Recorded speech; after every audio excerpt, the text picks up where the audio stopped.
वस्सलामु अला अफ़ज़लिर रुसुलि मुहम्मदिन व आलिहि मुसल्लिया मुहम्मदिन व आलिहि मुसल्लियन फ़ी हुल्बतिस सलावाति मुजल्लियन व मुसल्लिया। अम्मा बाद फ़अऊज़ु बिल्लाहि मिनश शैतानिर रजीम। बिस्मिल्लाहिर रहमानिर रहीम। मुहम्मदुर रसूलुल्लाह वल्लज़ीना मअहु अशिद्दाउ अलल कुफ़्फ़ारि रुहमाउ बैनहुम। क़ाल नबी सल्लल्लाहु अलैहि वसल्लम ला युमिनु अहदुकुम हत्ता अकून अहब्बा इलैहि मिन वालिदिही व वलदिही वन्नासि अजमईन। औ कमा क़ाल सदक़ल्लाहु व सदक़ रसूलुहुन नबियुल करीम। दुरूद पाक पढ़ लीजिए।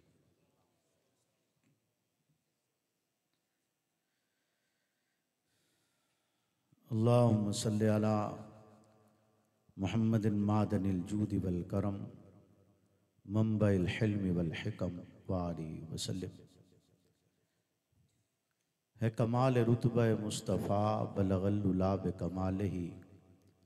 ये असर है उनके जमाल का कशफत दुजा बे जमालिही। किसी एक अदा की तो बात क्या हसनत जमी व खिसालिही। वो जिसने खुदा का पता दिया सल्लु अलैहि व आलिही।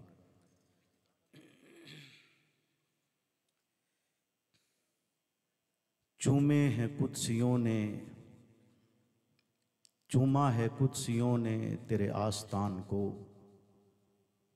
थामी है चुपके आसमान ने तेरी रकाब। शायां है तुझे सरवरे कौनैन का लक़ब। नाज़ां है तुझ पे सरवरे दारैन का खिताब। मेरे वाजिबुल एहतराम दोस्तों और बुज़ुर्गों, खालिक अलम यज़ल की तौफ़ीक़ के साथ एक मर्तबा फिर आपके इस शेर में आपसे मुखातिब होने का शर्फ हासिल हो रहा है। खल्लाक़ आलम से दुआ गो कि वो मुझे हक़ और सच कहने की तौफ़ीक़ अता फ़रमाए और हक़ और सच कहने के बाद मुझे और आपको उस पर अमल पैरा होने की भी तौफ़ीक़ अता फ़रमाए। मुझसे कबल आप सदर महफ़िल हज़रत क़िबला मुफ्ती सईद अरशद अल हुसैनी दामत बरकातुहुल आलिया को समाअत फरमा रहे थे। खल्लाक़ आलम से दुआ है कि वो इनके साए को हमारे सरों पर तारीर कायम फरमाए। बल्कि वो मुफ्ती साहब की अपनी एक नज़म है और मैं उसका वही शेर इन्हें कहना चाहूँगा कि तुम मेरा सरमाया। तो अल्लाह इस सरमाए की हिफाजत फरमाए और इन्हें सलामत रखे।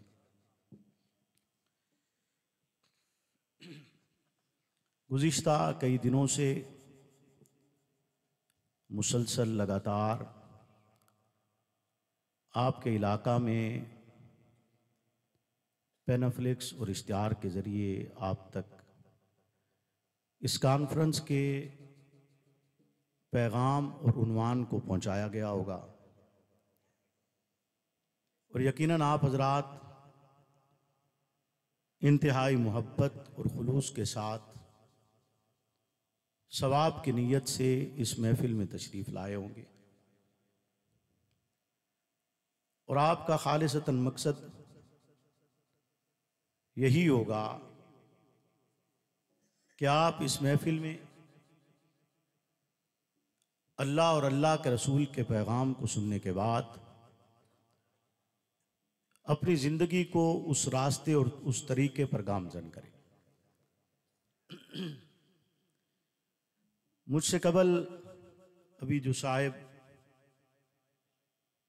यहाँ तमहीदी अल्फाज के साथ मुझे दावत दे रहे थे,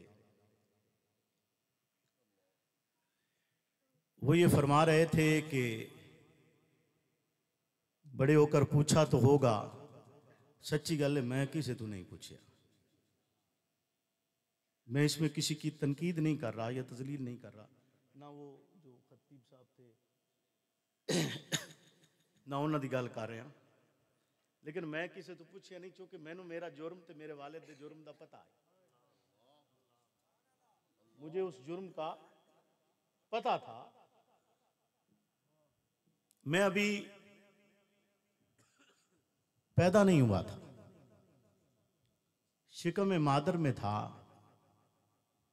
कि हस्बे साबिक हमारे घर पुलिस आई। और वालिद साहब ने, चूंकि आपको पता है कि पंजाब पुलिस जब किसी के घर में हल्ला बोलती है तो वो किस तरह दाखिल होती है, इस बात से आप बखूबी वाकिफ हैं। तो वालिद साहब ने वालदा मुहतरमा को दीवार क्रॉस करवाई कि कहीं पुलिस की इस धिक्कम पेल में कोई नुकसान ना हो जाए। और मेरी पैदाइश पर मेरा नाम फौरन नहीं रखा गया, चंद दिन के बाद रखा गया था, 3 दिन या 4 दिन के बाद, कि जब मेरे वालिद उस वक्त जेल में थे और उन तक मुलाकात गई और उस मुलाकात में उन्हें इतला दी गई। और वो लम्हा वो था कि अमीर अजीमत ने उस वक्त सबसे ज्यादा तशद्दुद बर्दाश्त किया था। और जब वो उस लम्हे में उन पे ये इत्तला पहुंची कि आपके घर में अल्लाह ने आपको एक और बेटा दिया है, तो उस खुशी के आलम में उन्होंने मेरा नाम मसरूर नवाज रखा। क्योंकि मसरूर का माना मुसर्रत और खुशी होता है। तो खैर ये वाक़यात हमने कभी जिक्र नहीं किए, आज बरसबील तज़किरा चूँकि वो बात कर गए तो मैंने आपके सामने कुछ बातें रख दी कि हमने किसी से सवाल नहीं किया कभी। हम तो पूरी जिद्दोजहद के साथ, कोशिश और हिम्मत के साथ आपके हुकूक की जंग लड़ रहे हैं। हम न इस जंग के लिए किसी के सामने दस्ते सवाल दराज करते हैं, न इस जंग में जो आपके हुकूक के लिए लड़ी जा रही है उसके लिए ना हमारी ये ख्वाहिश होती है कि कोई हमारी वाह वाह करे। बारहा मुझसे ये कहा जाता है कि बाज़ औक़ात इख्तलाफी मसाइल जिनका मैं जिक्र नहीं करना चाहता कि उनकी बदौलत के आप प्रोग्रामात करते हैं, बाज़ औक़ात जी जो लोग पीछे से कहीं खाली जगह देख के उसकी एक वीडियो फोटो बनाते हैं और उसको चढ़ाते हैं और कहते हैं कि जी वो आप देखें जी थोड़े थोड़े लोगों से बात कर रहे हैं। तो हमने कभी मजमा गर्ज नहीं रखा, ना सताइश से गर्ज है ना सबो सितम से गर्ज है। तो कोई गाली दे रहा है तो देता रहे, कोई तारीफ कर रहा है तो करता रहे, हर एक को उसकी उस सोच के मुताबिक अजर मेरे रब ने देना। अगर हम अपने मकसद के साथ सच्चे और मुखलिस रहे तो यकीनन खल्लाक आलम इस सरजमीन पर हमें वो शजर सायादार अता फरमाएंगे कि जिसकी बदौलत पाकिस्तान की सरजमीन उसी निजाम को देखेगी जिसके लिए यह मुल्क बनाया गया था। आज इस खित्ते में, आपके इलाके में भी इलेक्शन होता है, लोग इलेक्शन लड़ते हैं। इलेक्शन में जहां उनका मंशूर होता है या वो अपने नाम के साथ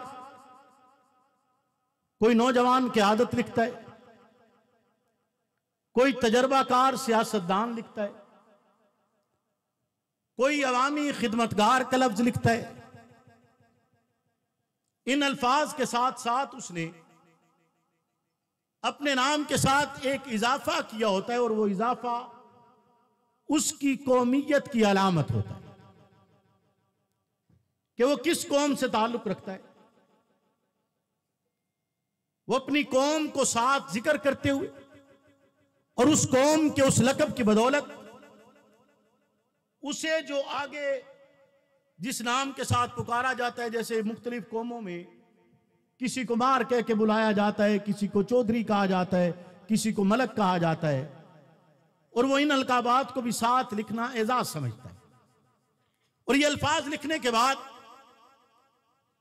उसका पहला दावा और पहला तकाजा अपने कौमी और अपने उन बिरादरी के अफराद से होता है, और वो अपनी गुफ्तगू के जरिए उनके जज्बात को भड़काता है और उन्हें यह कहता है, यूं समझिए कि उन्हें गैरत दिलाता है कि आपका कौमी भाई इलेक्शन लड़ रहा है और आपकी जिम्मेदारी बनती है कि आप उसके साथ खड़े हों। और ये अल्फाज लगाए जाते हैं कि जी कौम तकामा नू भी प्यारी होंगी। इंजे गल है ना जी। आपने अपने मुल्क में सिंधु देश का नारा सुना होगा,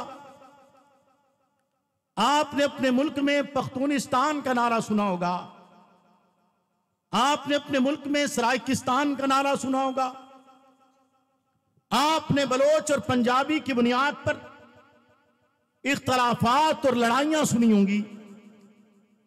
आपने अपने इस खित्ते में इस इख्तलाफ को जन्म लेते हुए देखा है कि कौमियत की बुनियाद पर न सिर्फ जमातें तश्कील दी गई, बल्कि उनको परवान चढ़ाया गया है। लिसानियत की बुनियाद पर जमातें तश्कील दी गई और उनको एक फिक्र के साथ प्रचार करने पर उनके इजहार पर कोई पाबंदी नहीं होती, उनके रास्ते में कोई रुकावट नहीं पैदा की जाती, बल्कि उनके इस मंशूर की बदौलत इजहार का कहा जाता है और वो बरसरे मैदान मिंबर और मेहराब पर खड़े होकर, चौक और चौराहों में खड़े होकर अपने इस मकसद को अलल ऐलान बयान करते हैं। और उनके इस ऐलान के जवाब में चंद अफराद जो उसी जुबान या उसी कौम से ताल्लुक रखते हैं, वो उनके शाना बशाना वैसा ही नारा बुलंद करते हैं जैसा उनका वो कौमी या लिसानी लीडर नारा लगा रहा हो। और इस बात को कोई ऐब नहीं समझा जाता, न इसे इस जुमले के जरिए इसे तफरका पैदा करना कहा जाता है, न इसे फिरकावारियत कहा जाता है, न इसे गिरोहबंदी कहा जाता है, न इसे तखरीबकारी कहा जाता है। हालांकि आप इखलाकी एतबार से देखें, पुरानी एतबार से देखें, आदीस रसूलुल्लाह की रोशनी में देखें, इस्लाम के तमाम तर पहलुओं की रोशनी में देखें, या आप इसे मुमलिकत पाकिस्तान के वजूद के एतबार से इसके बानी के उन अल्फाज और उन नजरियात को देखें, या अल्लामा शबीर अहमद उस्मानी जो पाकिस्तान का परचम लहराते हुए और किताबुल्लाह मोहम्मद अली जिन्नाह के हाथ में देते हुए यह ऐलान करते हैं कि ये परचम भी एक रहेगा और इस मुमलिकत का निजाम रब की किताब है। आज भी आपके मुल्क का आइन और उस आइन के सरबरक पर ये अल्फाज तहरीर किए हुए हैं कि इन सब से बढ़कर, इन तमाम तर आइनी शिकायत से बढ़कर और इन तमाम तर कवानीन से बढ़कर अल्लाह और अल्लाह का रसूल का हुक्म है। यानी इन तमाम तर अहकामात पर सुप्रीम ऑर्डर अल्लाह और उसके रसूल कहे, तो इसका मतलब यह हुआ कि ना इखलाक इजाजत देता है, ना कानून इजाजत देता है, ना शरीयत इजाजत देती है कि आप तफरका इस बुनियाद पर पैदा करें, आप लिसानियत की बुनियाद पर, कौमियत की बुनियाद पर कौमों को तकसीम करें और उनके लिए इनफिरादी नारा बुलंद करके पाकिस्तान की सालमियत के लिए खतरा पैदा करें।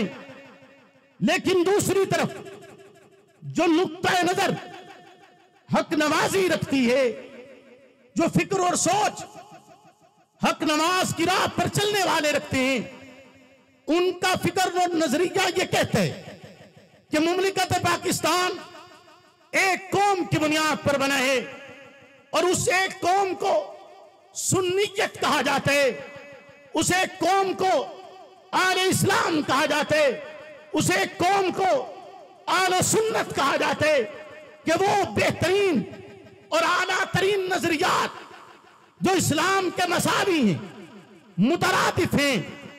सुन्नी आले सुन्नत के मुतरादिफ, सुन्नी इस्लाम के मुतरादिफ लफ्ज है, मुतजाद नहीं। बर्रे सगीर पाक व हिंद जिसकी तकसीम एक बहुत बड़े खित्ते को दो हिस्सों में तकसीम किया गया है, दो लख्त किया गया कि जहां सोच और नजरिया यह था कि एक तबका हिंदू होने की बुनियाद पर एक नजरिया रखता है, दूसरी तरफ दूसरा तबका इस्लाम की बुनियाद पर आलो सुन्नत का नजरिया रखता है। तो दो कौमें बना दी गई और कौम की बुनियाद कुरानी फैसले के मुताबिक रखी गई, रिसालत माप के फरमान के मुताबिक रखी गई। रब की लारेब किताब को मद्देनजर रखा गया कि पाकिस्तान की सरजमीन आलो सुन्नत के लिए होगी, हिंदुस्तान की सरजमीन हिंदू के लिए होगी। हिंदू का नजरिया अलग है, पाकिस्तान में बसने वाले मुसलमान का नजरिया अलग है। ये लकीर जो सरहद की शक्ल में आपके लिए खींची गई थी, इसके खींचने की वजह नजरिया था, इसके खींचने की वजह आपके अकायद थे, इसके खींचने की वजह रब का कुरान था, इसके खींचने की वजह रिसालत में आपकी रिसालत थी कि आप इस धरती पर रहते हुए रब के कुरान की तबलीग आम कर सकें, रिसालत का पैगाम फैला सकें, रब के दिए हुए दीन को निफाज कर सकें, रिसालत में आपकी लाई हुई शरीयत के मुताबिक अपनी जिंदगी को अमली जामा पहना सकें। ये खित्ता आपने नजरिए अकीदे और कौमियत की बुनियाद पर लिए है और वो कौमियत इस्लाम है। आपको इस मुल्क में अगर लिसानियत की बुनियाद पर तफरका नजर नहीं आता, आपको कौमियत की बुनियाद पर तकरीबकारी नजर नहीं आती, तो इस्लाम की बुनियाद पर जब जुमला या अल्फाज कहे जाते हैं, तबलीग की जाती है, रब का दीन बयान किया जाता है, सही और हकीकी नजरियात बयान किए जाते हैं, तो आपको क्यों कर लगता है कि ये तकरीबकारी है? आपको क्यों कर लगता है ये तफरकाबाजी है? आपको क्यों कर लगता है कि ये बात गलत की जा रही है? आपको क्यों कर लगता है कि ये पाकिस्तान को तोड़ने के लिए बैरूनी साजिश है, इसमें गैर मुल्कियात मुलव्वस है? अगर आपको ये लगता है तो मैं आपसे कहना चाहूंगा कि आपको गलत लगता है। यकीनन इस्लाम का चेहरा मसख करने के लिए गैर मुल्कियात मुलव्वस है, इस्लाम की रूह को बिगाड़ने के लिए गैर मुल्कियात मुलव्वस है, इस्लाम की उस शनाख्त को खत्म करने के लिए जिसे पाकिस्तान कहा जाता है, ला इलाहा इल्लल्लाह मोहम्मद रसूलुल्लाह की बुनियाद पर आपने ये खित्ता हासिल किए, ये धरती हासिल की है। इस सरजमीन पर अकीदे की बात ना सिर्फ हक बयानी है, बल्कि ऐसा हक है जिसका इजहार यकीनन रब की लारेब किताब के मुताबिक है, जिसका इजहार रिसालत में आपकी शरीयत के ऐन मुताबिक है, और उसका इजहार करना कतन जुर्म नहीं है। उसका इजहार करना कतन किसी हालत में भी पाकिस्तान की सरजमीन पर अगर जुर्म समझा जाता है तो आपको सोचना होगा, आप में सवाल पैदा होगा, आपकी सोच को उजागर होना होगा कि आपने बलोच, सिंध और पख्तून की बुनियाद पर या पंजाबी की बुनियाद पर अपनी तकसीम करनी है या अहले सुन्नत की बुनियाद पर अपने हुकूक को मनवाना है।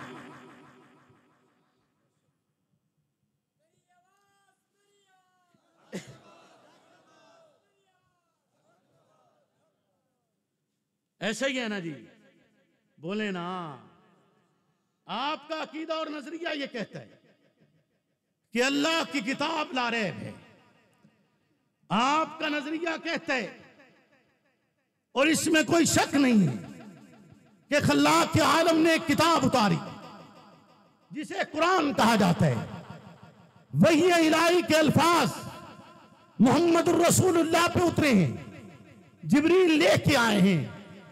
आपका अकीदा कहता है कि जिब्रील के लाने में कोई गलती नहीं हुई, आपका अकीदा कहते रब का आखिरी रसूल मोहम्मद अरबी हैं।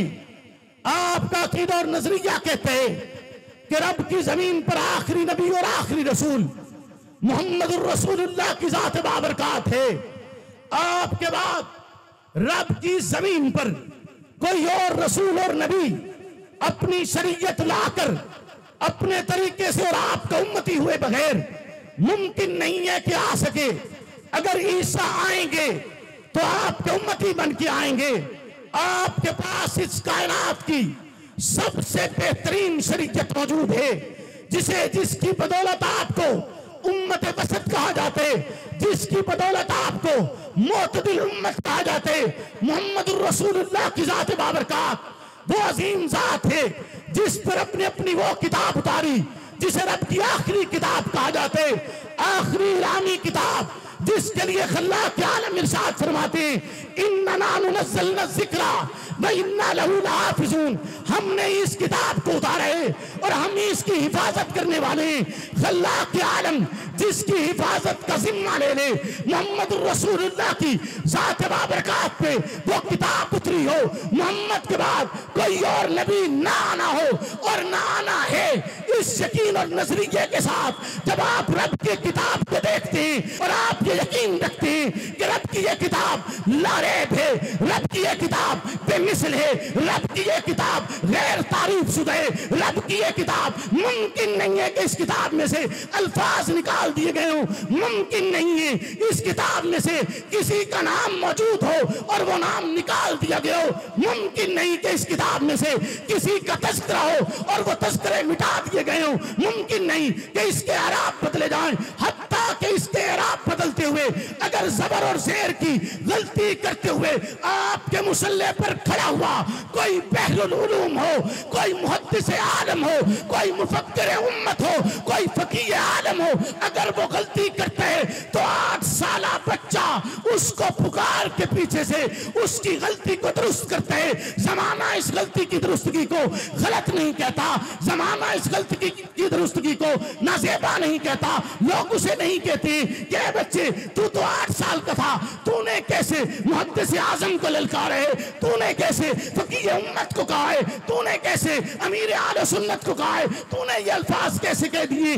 उस नन्हे बच्चे के वो अल्फाज जो रब की किताब के हिफ्ज़ की बुनियाद पर वो अदा करते हैं, उसकी गलती को निकालने को सही तस्लीम किया जाता है और गलती को दुरुस्त किया जाता है ताकि उम्मत की राहबरी सही तरीके से की जा सके, उम्मत को हिदायत सही तरीके से दी जा सके। रब की ये किताब जिसे कुरान कह जाते हैं गैर मुहर्रफ है, रब की ये किताब ऐसी लारे पर बेहतरीन है, न जिब्रील के लाने में कोई गलती है, न रब के भेजने में कोई गलती है, न रिसालत माप के उतरने में कोई गलती है, न रिसालत के लिखवाने में कोई गलती है, न सहाबा के लिखने में कोई गलती है, न सहाबा के पहुंचाने में कोई गलती है, न इसके नशर करने में कोई गलती है। रब की ये किताब लारेब है। यकीनन ये नजरिया हर एक आलो सुन्नत पे कि रब ने ये किताब उतारी, रब इस किताब की हिफाजत करने वाला है। इस नजरिए का इनकार कुफ्र है, इस नजरिए का इनकार जिहालत है, इस नजरिए का इनकार दजल है, इस नजरिए का इनकार शैतानत है।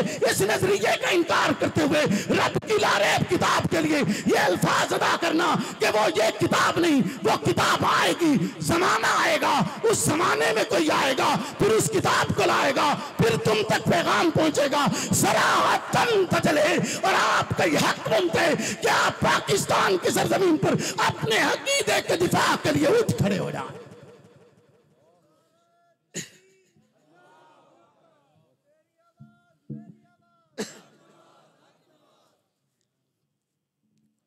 गल समझ आ रही है कि कोई नहीं आ रही?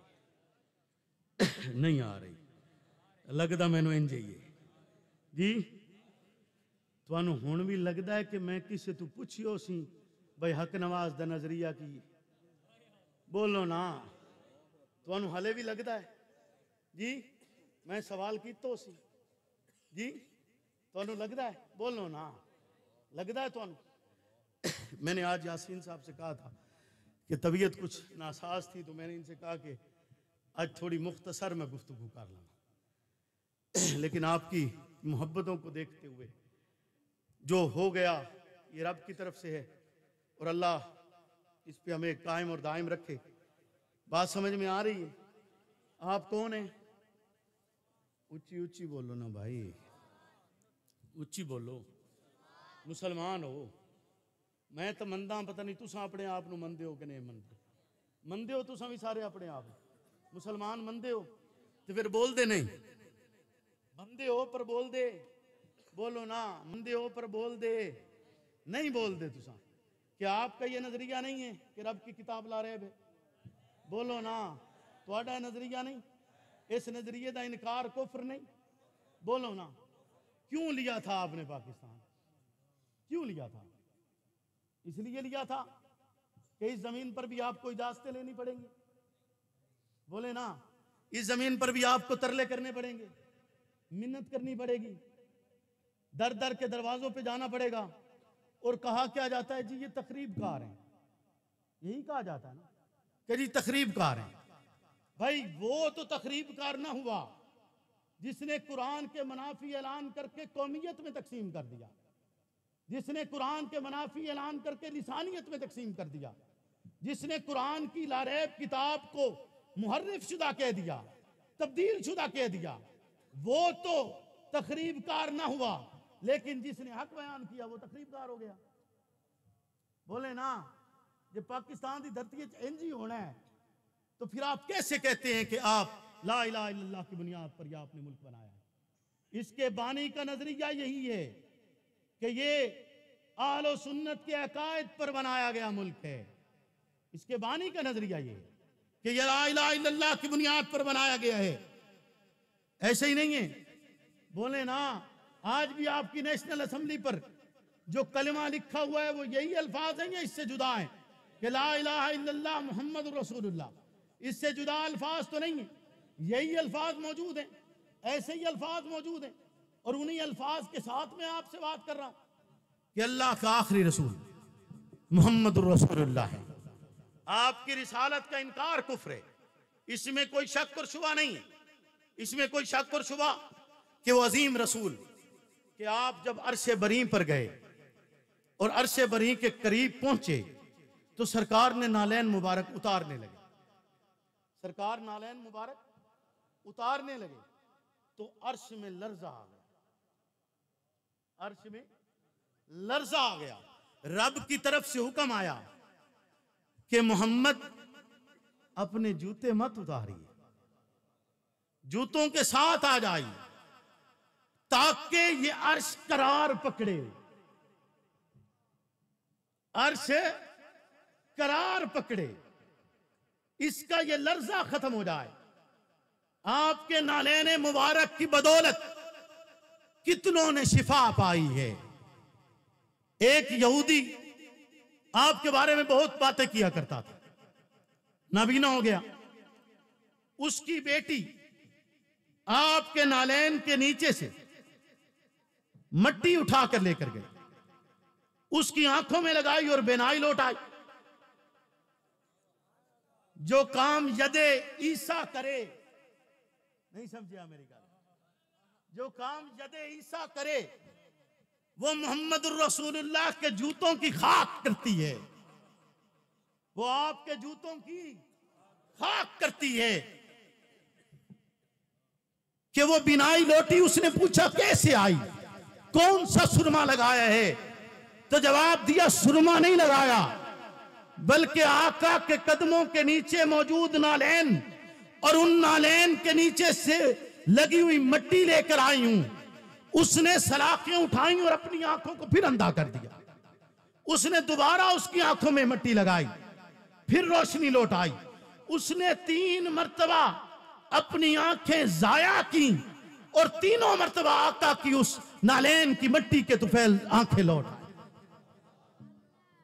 आपको रब ने ऐसा नबी अता किया, आपको अंदाजा नहीं है कि आप कितने खुशकिस्मत लोग हैं, आप कितने बाबरकत लोग हैं और आप कितनी अक्सरियत में मौजूद हैं। हक हमेशा अक्सरियत में होता है, हक हमेशा अक्सरियत में होता है। अब आप मुझसे कहेंगे कि जी नहीं ऐसा तो नहीं हुआ, अकलियत थी अक्सरियत पे गालिब आई, तो ये गलबा आपको बरकत की अक्सरियत नजर नहीं आता? बोले ना, गलबा भी तो बरकत की अक्सरियत है ना। आप पाकिस्तान की सरजमीन पर अक्सरियत की बुनियाद पर क्या आपका यह दावा करना भी गलत है कि मोहम्मद अल्लाह के आखिरी रसूल है? बोलिए ना, क्या यह दावा भी आपका करना गलत है? क्या इस बात का ऐलान करना भी गलत है कि आप रिसालत में आपको आखिरी रसूल समझे और न सिर्फ समझे उसका प्रचार करें, जो कि आपका बुनियादी अकीदा और नजरिया है, कि जहां आपके इस अकीदे के मनाफी नजरियात के प्रचार को आम करना इबादत समझा जाता हो और उसको खुली छूट दी जाती हो, वहीं पर आपको इस बात के करने पर आप पर कदम लगाई जाए। क्या आप समझते हैं मोहम्मद रसूलुल्लाह की नबूवत सिर्फ इन अल्फाज में बंद है कि आपको कह दिया आखिरी नबी तो बात खत्म हो गई? क्या आपकी शरीयत को आखिरी शरीयत समझना और आपकी शरीयत से मिलने वाले अहकाम को आखिरी अहकामात समझना और उन्हीं की इताअत को फर्ज करार देना क्या आपकी नबूवत का हिस्सा नहीं है? क्या आपको आखिरी मुफ्तरिज इताअत समझना कि जिसकी इताअत उम्मत के लिए फर्ज है, यह समझना आपकी नबूवत का हिस्सा नहीं है? क्या आपको आखिरी मबूस मिन अल्लाह समझना क्या आपकी नबूवत का हिस्सा नहीं है? क्या आपको आखिरी मासूम अनिल खता समझना आपकी नबूवत का हिस्सा नहीं है? यकीनन आपकी नबूवत का हिस्सा है। आपको आखिरी मासूम समझना आपकी नबूवत का हिस्सा है। आपको आखिरी मुफ्तरिज इताअत समझना आपकी नबूवत का हिस्सा है। आपको आखिरी मबूस मिन अल्लाह समझना आपकी नबूवत का हिस्सा है। और इसका प्रचार करना शरीयत है, इसका प्रचार करना हक्कानियत है, इसका प्रचार करना रब के कुरान की इत्तिबा है, इसका प्रचार करना मोहम्मद रसूलुल्लाह के शरीयत पर चलने का नाम है, इसका इत्तिबा करना सिरात मुस्तकीम है। और उसके जवाब में मिलने वाले इनाम को अनअमत अलैहिम कहा जाता है। जिन अफराद ने ये नजरिया रखे रब उन्हीं के लिए कहते हैं कि ये अनअमत अलैहिम है, और जो इसके खिलाफ कहे वो सलालत के गलों में, वो जिहालत के गलों में, वो रसालत के गलों में, वो शैतानत के उस गले में जा चुके हैं जहां से निकलना उनके लिए मुमकिन नहीं है। जिसने मोहम्मद के बाद किसी को मासूम समझे, जिसने मोहम्मद के बाद किसी को इताअत को फर्ज समझे, किसी ने मोहम्मद के बाद किसी और को मबूस समझे, यकीनन उसका ईमान इस धरती पर मौजूद इस्लाम के कानून के मुताबिक सरातन खत्म हो चुके। वो कुफ्र के रास्ते पर गामजन है, इस्लाम के रास्ते पर गामजन नहीं है। आप अपने नजरिए, आप अपने अकीदे, आप अपनी पहचान के मुताबिक अगर बात करते हैं तो ये तखरीबकारी नहीं है, ये तखरीबकारी बोलो ना।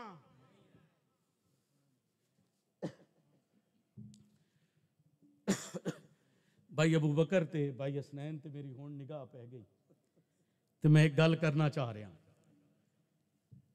ये दोवें साडे भाई हैं ते इकल्ले नहीं।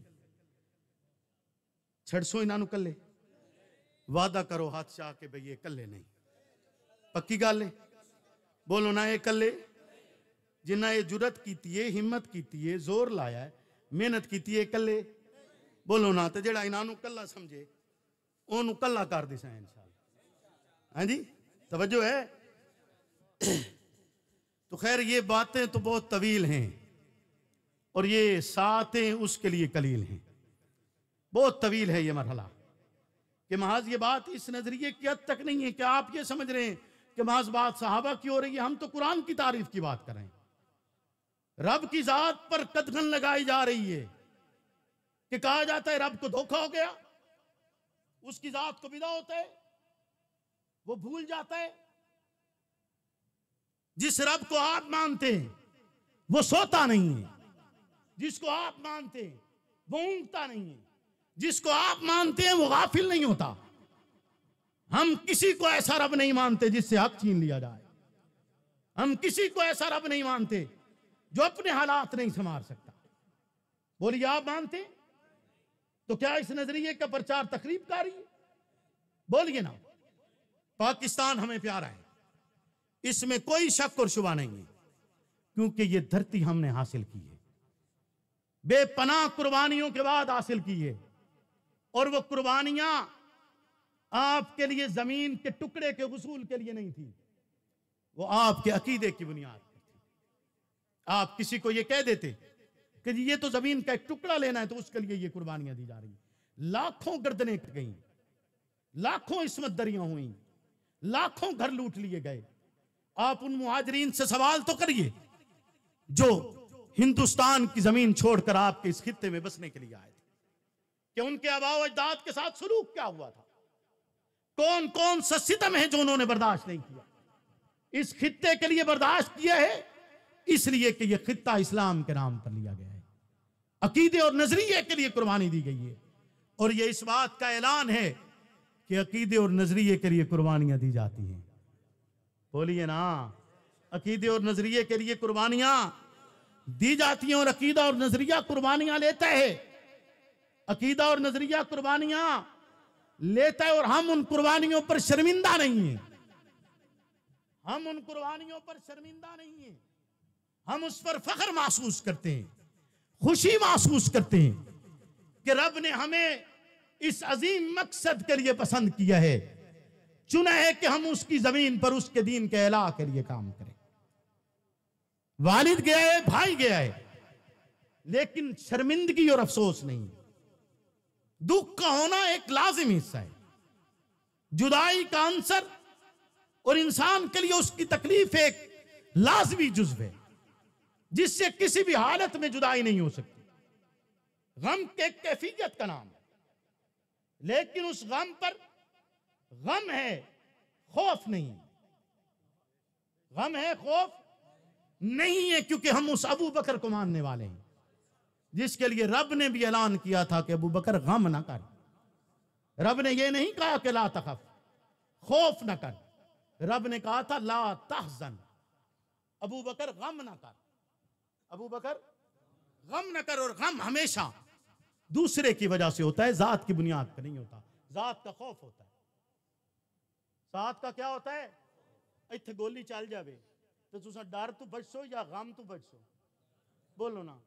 जे तुहाडा कोई बंदा शहीद हो जावे तो ओदे गम तो तुसा आखसो, लेकिन जी अगर उंज चले तो बंदा बचसी तो खौफ तो बचदा है ना, गम तो नहीं बचदा। बोलो ना, इंजे गल है ना। बोलो। ते कुर्बानियां दित्तियां तो उन्हां दा गम जरूर है, ते गम तो भजे नहीं। खौफ होंदा ते बच जांदे ना, खौफ होंदा ते बच जांदे। तो जहां मैं बात आपको नजरिए और अकीदे की कर रहा था, वहां इस तीसरे नुक्ते पर मैं अपनी बात को इख्तिताम करना चाहूंगा कि रिसालत में आप हुजरा शरीफा से बाहर निकले और आपके चेहरे पे खुशी और मुस्कुराहट हो, और आप अपने सहाबा को अबू बकर की इक्तदा में खड़े हुए देखें और मुस्कुराएं, और आपका चेहरा खुशी से दमक जाए और सहाबा अल्फाज अदा करें कि हमने ऐसी खुशी हुजूर के चेहरे अनवर पर इससे पहले नहीं देखी, कि आप अपनी आंखों से देख रहे हैं आपका जानशीन आपके मुसल्ले पर खड़ा है। आलो सुन्नत मुत्तफिक का ये अकीदा रखती है, वो मालकिया हो, शाफिया हो, हम्बलिया हो, हनफिया हो, आलो सुन्नत के यही चार मसलक हैं। इनके अलावा कोई तबका आलो सुन्नत से ताल्लुक नहीं रखता। वो खारजियत की शक्ल में हो, जिसे आज पाकिस्तान से खतरा लायक है। हमारी खारजी का इनकार करते हैं और पाकिस्तान के हर एक दुश्मन के खिलाफ पाकिस्तान की सरजमीन पर अफवाज पाकिस्तान के हमरा सीना बसपर हैं और हर एक बातिल का रास्ता रोकने के लिए तैयार हैं। आज जिस खारजियत से खतरा है या सालों से जिस राफजियत से खतरा है, हर एक फितने के खिलाफ पाकिस्तान का सुन्नी नौजवान पाकिस्तान की सरजमीन पर, अपने अकीदे की जमीन पर, अपने नजरिए की जमीन पर, इस खित्ते पर जिसे ला इलाहा इल्लल्लाह की बुनियाद पर हासिल किया गया है, फना फिल्लाह की शक्ल बनकर तैयार खड़े है। हक नवाज की आवाज बनकर तैयार खड़े है। हक नवाज की आवाज में आवाज मिलाते हुए सदा बुलंद कर रहा है, बता रहा है कि रब की जात को बिदा नहीं होता, रब की जात लारेब है, बता रहा है। रब की किताब लारेब है, बता रहा है। रब की किताब गैर मुअर्रिफ शुदा है, बता रहा है रब का आखिरी रसूल मोहम्मद रसूलुल्लाह की जात बाबरकात है। बतला रहा है कि अबू बकर मोहम्मद रसूलुल्लाह का जानशीन है, आपका खलीफा है, खलीफा बिला फसल है। आलो सुन्नत के सारे तबकात अबू बकर की खिलाफत पर और खिलाफत बिला फसल पर इत्तफाक रखते हुए, इजमा करते हुए ये ऐलान करते हैं कि जिसने जानशीन पैगंबर का इनकार किया है वो उसी तरह काफिर समझा जाएगा जैसे रसूल की रिसालत के इनकार पर काफिर समझा जाते, जैसे रब की वादानियत के इनकार पर काफिर समझा जाते, जैसे रब की किताब के इनकार पर काफिर समझा जाते। हम इस ऐलान को गली गली करिया करिया करते रहेंगे, उसी आवाज से आवाज मिलाते हुए कहते रहेंगे फना फिल्लाह की तहमी पक्का का राज मुस्बिर है, जिसे मरना नहीं आता उसे जीना नहीं। सोने मेरे पीर नू क्या शान, मीर झंडदा मैं पूरी झंडदा आतिना फी दुनिया हसनतुम व फिल आखिरति हसनतुम व क़िना अज़ाबन्नार।